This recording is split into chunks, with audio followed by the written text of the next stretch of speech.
कठिन चलल का डहर बा। दोस्तों आप देख रहे हैं वायरल पीके और वायरल पीके में आप लोग का स्वागत है। और दोस्तों आपको बता दें कि hit machine training star Khesari Lal Yadav ji का शूटिंग करते समय एक कमाल का रील्स वायरल हो रहा है, जो कि आप लोग वीडियो का स्टार्टिंग में देखे होंगे। और दोस्तों अभी खेसारी लाल यादव जी का एक से एक ब्लास्ट लेवल का गाना का शूटिंग चल रहा है और शूटिंग सेट पर से एक कमाल का रील्स भी आ रहा है, जो कि आप लोग पिछले कई दिनों से आप लोग देख रहे होंगे। काफ़ी ज़्यादा सारा रील्स निकल कर आ रहा है शूटिंग के सेट पर से।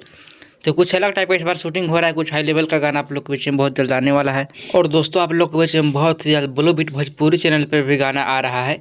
उधार धनिया गाना का टाइटल है, जो कि अखिलेश कश्यप का लिखा हुआ है और मनु साहू का भी लिखा हुआ है, जो कि दो लोग इस गाने को मिलकर लिखे हैं। और इस गाने को म्यूजिक से चाहे हैं VR वर्मा जी, जो कि आप लोग के बीच में 14 या 15 तारीख को आप लोग के बीच में देखने को मिलेगा ब्लू बीट भोजपुरी चैनल पर। तो चैनल को सब्सक्राइब करके बेल आइकन कॉल कर लें, ताकि आपको भोजपुरी से जुड़ी हर अपडेट मिलता रहे। तो चलिए मिलता है अगले अपडेट के साथ में, तब तक के लिए जय हिंद।